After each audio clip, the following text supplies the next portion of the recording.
Good morning students. आज हम लोग भारत वर्षोन्नति कैसे हो सकती है निबंध का आगे अध्ययन करेंगे, जिसके लेखक हैं भारतेंदु हरिश्चंद्र जी। अपनी पुस्तक को खोल लीजिए। ये सब तो समाज धर्म है जो देश के काल के अनुसार शोधे और बदले जा सकते हैं। यहाँ पे भारतेंदु जी बताना चाह रहे हैं कि जितने भी धर्म में जितने भी जो है विधि विधान बताए गए हैं, रीति रिवाज, त्योहार, व्रत, पर्व, ये सब क्या है? ये सब समाज धर्म है, यानी सामाजिक धर्म है, जो क्या है? समय के अनुसार और देश के अनुसार, देश और काल के अनुसार शोधे, यानी कि उसमें और शोध किया जा सकता है, यानी कि और खोज की जा सकती है, और उसमें जो है जो अच्छी बातें हैं उनको हम रख सकते हैं, और जो हमारे लाभ के लिए नहीं है उसमें बदलाव भी किया जा सकता है। दूसरी खराबी यह हुई कि उन्हीं महात्मा बुद्धिमान ऋषियों के वंश के लोगों ने अपने बाप दादों का मतलब ना समझकर बहुत से नए नए धर्म बनाकर शास्त्रों में धर दिए। ये बताना चाह रहे हैं कि जो पुराने विधि विधान नियम बनाए गए थे, उनके जिन ऋषियों ने महात्माओं ने बनाए थे, उन्हीं के वंश के, उनकी पीढ़ी के लोगों ने बाद में क्या किया? उसमें नए नए धर्म बनाकर शास्त्रों में धर दिया।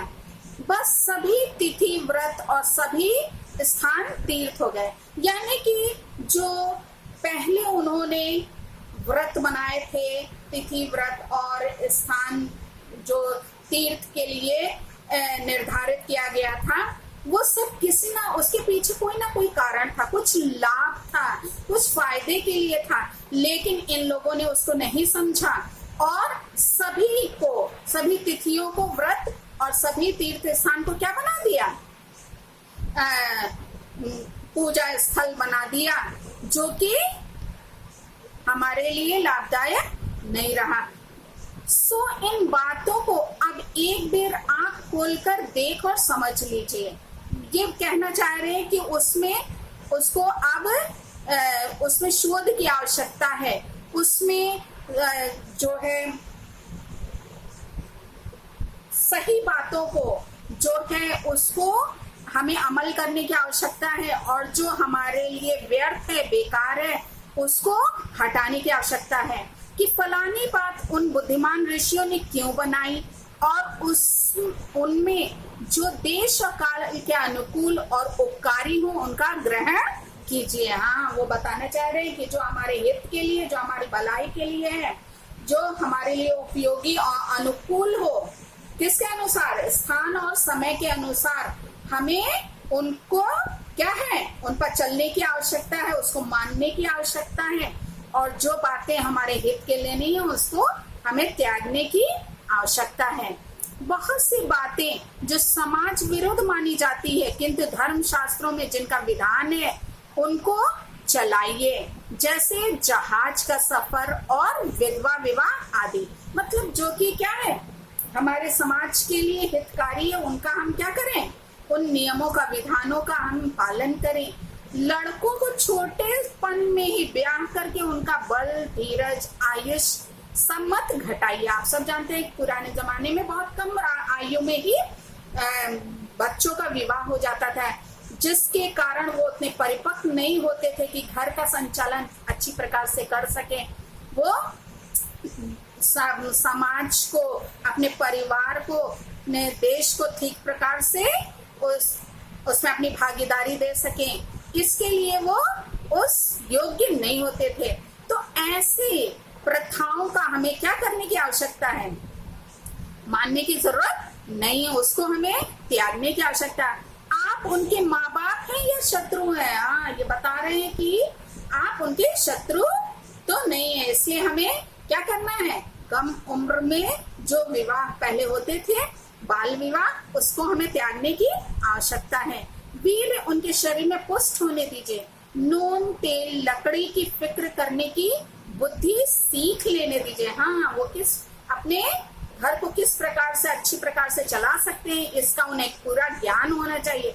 तब उनका क्या करना चाहिए, विवाह करना चाहिए। तब उनका पैर काठ में डालिए। कुलीन प्रथा, बहु विवाह आदि को दूर कीजिए। लड़कियों को भी पढ़ाइए, किंतु इस चाल से नहीं जैसे आजकल पढ़ाई जाती है, जिससे उपकार के बदले बुराई होती है। मतलब कि लड़कियों को भी क्या है, उनको भी शिक्षित होने का अधिकार है, उनको भी आप शिक्षित कीजिए।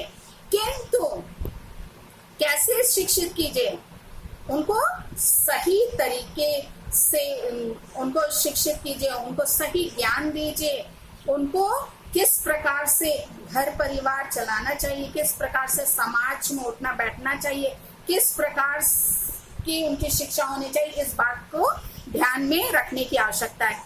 ऐसी चाल से उनको शिक्षा दीजिए कि वह अपना देश और कुल धर्म सीखें। हाँ, यानी कि मान मर्यादा का ख्याल रखते हुए वो अपने जीवन को व्यतीत करना सीखें। पति की भक्ति करें और लड़कों को सहज में शिक्षा दें। नाना प्रकार के मत के लोग आपस में बैर छोड़ दें। मतलब कि आपसी जो ऊंच नीच की भावना है, जो धर्म की फलाने इस धर्म का, फलाने इस धर्म का, ये सब झगड़े को हमें समाप्त करने की आवश्यकता, बल्कि हमें मिलजुल कर समाज को आगे बढ़ाने के लिए, समाज की तरक्की के लिए, उसकी उन्नति के लिए हमें सहयोग करने की आवश्यकता है। यह समय इन झगड़ों का नहीं। हिंदू, जैन, मुसलमान सब आपस में मिलिए। जाति में कोई ऊंचा हो नीचा हो, उनका सबका क्या कीजिए, आदर कीजिए। हाँ, जब तक हम एक दूसरे का सम्मान नहीं करेंगे, एक दूसरे की भावनाओं का आदर नहीं करेंगे, एक दूसरे से मिलकर समाज की तरक्की के लिए, देश के उत्थान के लिए आगे नहीं आएंगे, तो हमारा देश कभी भी विकसित देश नहीं होने पाएगा। इसलिए आवश्यकता यह है कि हम मिलजुल कर सद्भावना से अपने देश की उन्नति के लिए आगे आए। जो जिस योग्य हो उसे वैसा मानिए। छोटी जाति के लोगों का तिरस्कार करके उनका जी मत तोड़िए। सब लोग आपस में मिलिए। यहाँ भारतेंदु जी क्या बताना चाह रहे हैं कि हमें मिलजुल कर समाज में अपने योगदानों को देने की आवश्यकता है। जब तक हम एकजुट होकर हर हाथ देश की तरक्की के लिए नहीं बढ़ेगा, हमारा देश कभी भी विकसित देश नहीं होने पाएगा। आगे देखिए ये क्या बताने का प्रयास कर रहे हैं। अपने लड़कों को अच्छे से अच्छी तालीम दो। पेंशन और वजीफा या नौकरी का भरोसा छोड़ो। हाँ, आज उन्होंने भारतेंदु जी ने देखा कि समाज में जो बच्चे हैं वो क्या है, माँ बाप की पेंशन पर आधारित है, उसी पे डिपेंड है। मतलब कि वो बड़े होने पर भी अपना सहयोग परिवार के लिए नहीं कर रहे हैं। वो क्या है, आलसी हो गए हैं, निकम्मे हो गए हैं। उन्होंने क्या है, आलस को नहीं त्यागा है। और वजीफा यानी कि कोई आपकी मदद करेगा तो आप करेंगे, इस बात को भी वो आपको ध्यान देने की आवश्यकता नहीं, उसके भरोसे बैठने की आवश्यकता नहीं है। और नौकरी के भी भरोसे नहीं रहने की आवश्यकता है। वो ऐसा क्यों कह रहे हैं कि क्योंकि नौकरी में क्या है, बंधी हुई क्या है, पगार मिलती है, तनख्वाह मिलती है। बल्कि हमें क्या करना है, लड़कों को रोजगार सिखलाओ जिसमें क्या हो, दिन प्रतिदिन क्या हो, वो तरक्की कर सके, उन्नति कर सके, अपने रोजगार को आगे बढ़ाए और समृद्ध होने पाए। विलायत भेजो। हाँ, विदेशों में भी पहले लोग भेजने से हिचकिचाते थे, 7 समुंदर पार भेजने से, लेकिन नहीं, ये क्या कह रहे हैं कि उनको विलायत भेजो ताकि वो अच्छी शिक्षा को ग्रहण कर सके और सीखने पाए कि वो देश आगे किस प्रकार से बढ़ रहा है। छोटेपन से मेहनत करने की आदत दिलाओ। हाँ, ये नहीं कि अभी छोटे हैं, बच्चे हैं, इसलिए उनको नहीं, लेकिन उनको क्या है, छोटेपन से ही मेहनत करना सिखलाने की आवश्यकता है, तभी वो आगे भी क्या कर सकेंगे, बड़े बड़े कार्यों को करने पाएंगे। बंगाली, मराठा, पंजाबी, मद्रासी, वैदिक, जैन, ब्राह्मण, मुसलमान सब एक साथ, सब एक का हाथ एक पकड़ो। हाँ, यानी मिलजुल कर क्या है, एकता के साथ ये कह रहे हैं कि आत्मनिर्भर होने की आपको आवश्यकता है। कारीगरी जिसमें तुम्हारे यहाँ बढ़े, तुम्हारा रुपया तुम्हारे ही देश में रहे, वह करो। ये उस समय क्या होता था, उस समय क्या आज भी है, विदेशों से माल क्या है हमारे देश में आयात किया जाता है और अपने यहाँ ही, जबकि काबिल लोग हैं, उस योग्य हैं कि उन चीजों को वो खुद बना सकते हैं, लेकिन ये आलस्य के कारण, अकर्मण्यता के कारण वो क्या है, उनको विदेशों पे निर्भर रहना पड़ रहा है। तो यहाँ ये बताने का प्रयास कर रहे हैं कि अपने ही देश में अपना रुपया रहे, इसके लिए क्या करो, कारीगरी सीखो और उसको करो। खुद 10 लोगों को आप भी क्या करें, नौकरी दे सके, ऐसे कार्यों को करें ताकि बेरोजगारी दूर हो सके। देखो, जैसे 1000 धारा होकर गंगा समुद्र में मिली है, वैसे ही तुम्हारी लक्ष्मी 1000 तरह से इंग्लैंड, फ्रांस, जर्मनी, अमेरिका को जाती है। ये बताने का प्रयास कर रहे हैं कि आपका जो धन है वो विदेशों में गंगा की धारा के समान जो क्या है वो बहता चला जा रहा है, इसलिए सचेत होने की आवश्यकता है। यहाँ ये बता रहे हैं कि मतलब ये दैनिक चीजों को भी हमारा देश नहीं बना रहा है। लिखा है, दिया सलाई जैसी तुच्छ वस्तु भी, यानी माचिस जैसी तुच्छ वस्तु भी क्या है, वहीं से आती है। जरा अपने को देखो, तुम अपनी मार्किन की धोती पहने हो, तुम जिस मार्किन की धोती को पहने हो वह अमेरिका की बनी है, और जिस लंक लाट का तुम्हारा अंगा है यानी अंगरखा है वह इंग्लैंड का है। फ्रांसीस की बनी कंघी से तुम सिर झाड़ते हो और जर्मनी की बनी चर्बी की बत्ती तुम्हारे सामने बल रही है, यानी प्रकाश दे रही है, जल रही है। यह तो वही मसल हुई, एक बेफिक्रे मंगनी का कपड़ा पहनकर किसी महफिल में गए। मतलब फिक्रे यानी जिनको अपनी इज्जत, अपने सम्मान की कोई चिंता ही नहीं है, उसने, ऐसे व्यक्ति ने क्या किया, मांग करके के वस्त्र धारण किया और महफिल में गए। कपड़े को पहचान कर एक ने कहा, अजी अंगा तो फलाने का है। दूसरा बोला, अजी टोपी भी फलाने की है। तो उन्होंने हंसकर जवाब दिया कि घर की तो मूछे ही मूछे हैं। यहाँ ये बताने का प्रयास कर रहे हैं कि भारतीय कैसे जो है वो अपना सम्मान जो है उन्होंने खो दिया है। वो उनको अपने मान सम्मान की बिल्कुल भी परवाह नहीं है, और जैसे मांगे हुए कपड़े पहनकर वो क्या कर रहे हैं, सामाजिक समारोह में वो जाने से भी संकोच नहीं कर रहे हैं। और उनकी क्या है, सब लोग उनके वस्त्रों को देख करके जबकि उनकी खिल्ली भी उड़ाते हैं, लेकिन उनको इस बात की जरा भी लज्जा नहीं है, जरा भी संकोच नहीं है कि फलाना व्यक्ति क्या कह रहा है। इसलिए हमें क्या करने की आवश्यकता है, छोटी सी छोटी वस्तु के लिए आत्मनिर्भर होने के लिए हमें क्या है, अपने आत्मविश्वास को बढ़ाने की आवश्यकता है कि हम खुद इस कार्य को कर सकते हैं। हम अपने लिए अपनी निज का वस्तुओं को बना सकते हैं। ये आत्मविश्वास जगाने की आवश्यकता है। लिखा है यहाँ पे,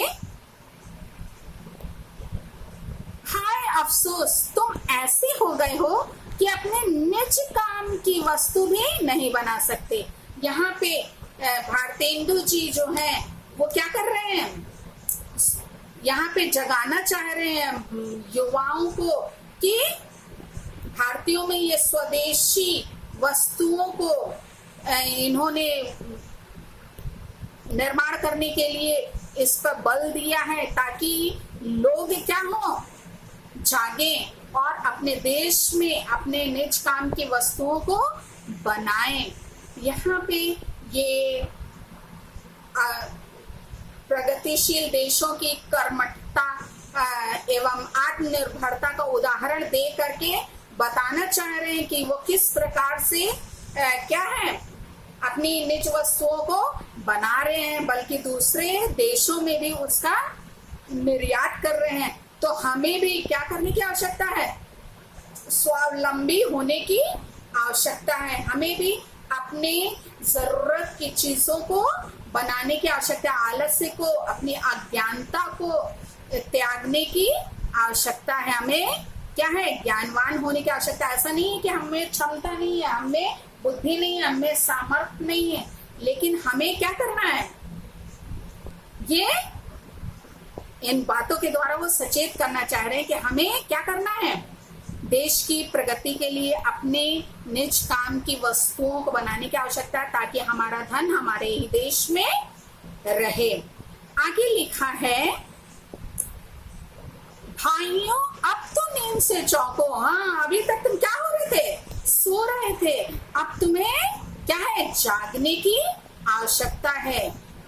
तुम्हारी जो चेतना जो सुस्त हो गई थी, जो अज्ञानता के कारण, उससे तुम्हें बाहर निकलने की आवश्यकता है। अपने देश की सब प्रकार से उन्नति करो। हाँ, हर क्षेत्र में ये चाह रहे हैं कि क्या हो, देशवासी उन्नति करें। जिसमें तुम्हारी भलाई हो वैसी ही किताब पढ़ो। यहाँ बता रहे हैं कि ऐसी व्यर्थ की, बेकार की पुस्तकों को पढ़ने की आवश्यकता नहीं है, बल्कि ऐसी पुस्तकों का अध्ययन करने की आवश्यकता है जो क्या हो, कल्याणकारी हो, जो हमारे हित के लिए हो, जो हमारे भले के लिए हो। आगे लिखा है, वैसे ही खेल खेलो, वैसे ही बातचीत करो। वैसे ही खेल खेलो से मतलब जो हमारे स्वास्थ्य वर्धक हो, जो हमारे हित के लिए हो, जिससे हमारे शरीर हिष्ट पुष्ट हो, ऐसे खेल खेलो। वैसे ही बातचीत करो, मतलब हमारा बातचीत करने का जो तरीका है, जो हम बातचीत करते हैं जिस भी विषय पे, वो विषय कैसे होना चाहिए, जिससे हमारा नैतिक उत्थान में जो हमारे सहायक हो। हम मतलब कि हम अपना चारित्रिक विकास कर सके, ऐसी हमें क्या करनी चाहिए, बातचीत करनी चाहिए। परदेशी वस्तु और परदेशी भाषा का भरोसा मत रखो। हाँ, परदेशी वस्तु यानी विदेश की वस्तुओं और विदेशी भाषा पर हमें भरोसा करने की नहीं आवश्यकता है, बल्कि निज भाषा में उन्नति, अपनी भाषा में उन्नति करने की आवश्यकता है। क्योंकि जो भी हम विचारते हैं, जो भी हम सोचते हैं, उसको हम अपनी मातृभाषा में अच्छी प्रकार से विचार सकते हैं। हम अपनी भावनाओं को प्रकट कर सकते हैं, अपने कार्यों को अच्छी प्रकार से कर सकते हैं। अपने देश में अपनी भाषा में उन्नति करो। यहाँ पे इन्होंने बताने का प्रयास किया है कि हमें अपने ही देश की भाषा का प्रयोग करना चाहिए, ना कि विदेशी भाषा पर बल देना चाहिए।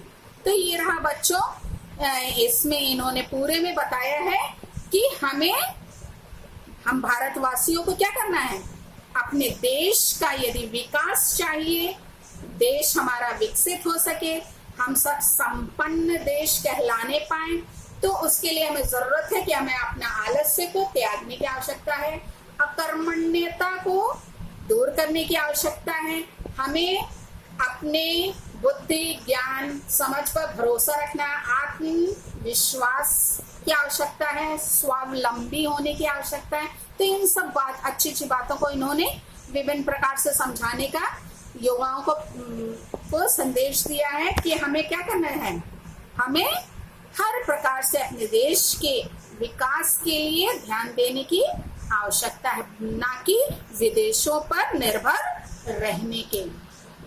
तो बच्चों, आपके परीक्षा में जो प्रश्न पूछे जाते हैं पाठ से, वो क्या रहता है, एक पैराग्राफ दिया रहेगा। देखिए एक्सरसाइज में जैसे यहाँ एक पैराग्राफ दिया है और कुछ रेखांकित कर दिया लाइन को, ठीक है। तो ऐसे ही आपके परीक्षा में आएगा और पूछेगा कि इसकी व्याख्या करने के लिए पूछा जाएगा।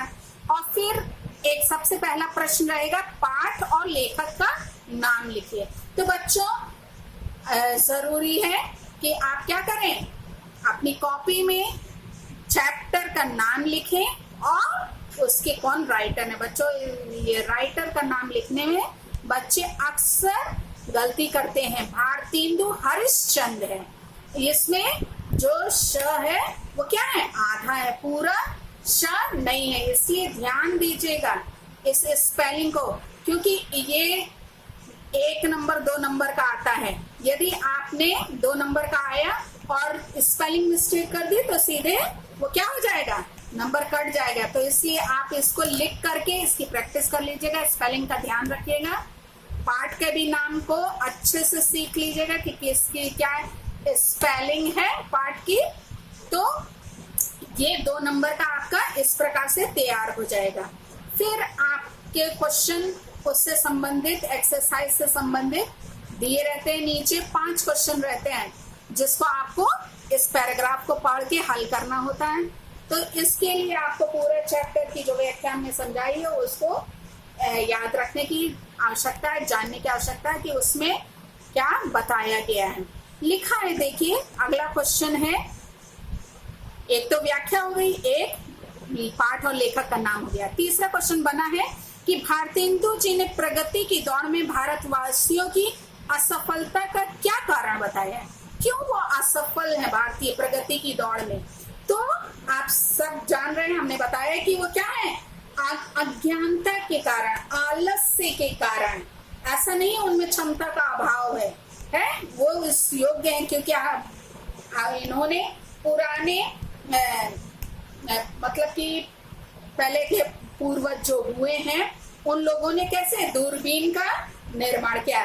वो उनके पास साधन नहीं थे, सब चीजें नहीं थी, लेकिन उस जो उपलब्ध साधन थे उसी से उन्होंने क्या किया, बांस से दूरबीन का निर्माण और सही उसकी गति का अनुमान लगाया।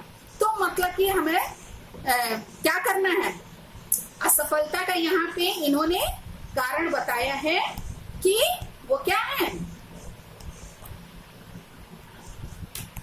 यहाँ पे देखिए आपके पुस्तक में लिखा हुआ है कि वो जो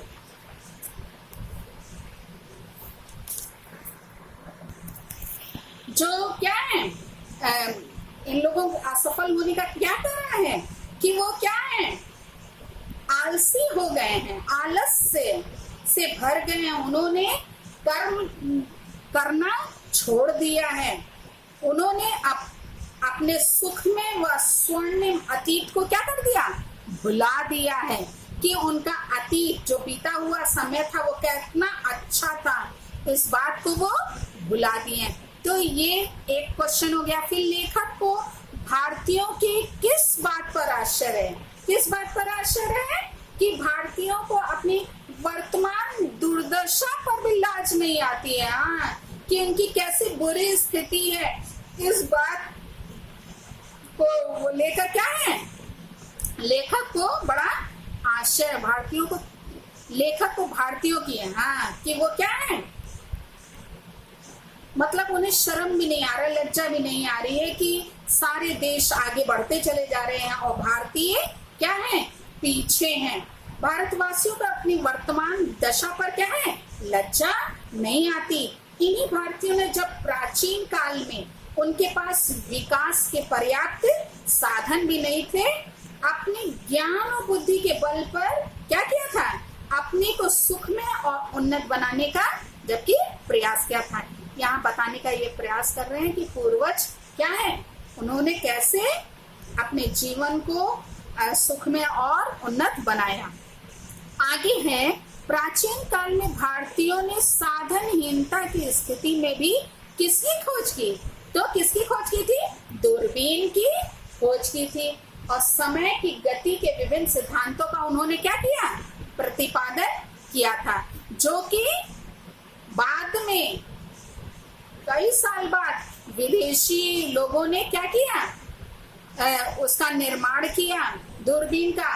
और जो गति उन लोग ने बताई उस बाद में वो पहले ही बांस से बनी दूरबीन से भारतीयों ने बता दी थी, तो उन्होंने इसकी खोज की। बच्चों, ऐसे ही ढेर सारे पैराग्राफ आपके पुस्तक में दिए हुए और उससे संबंधित प्रश्न है, आप उसको पढ़िएगा और उसको सॉल्व करने का प्रयास कीजिएगा बच्चों।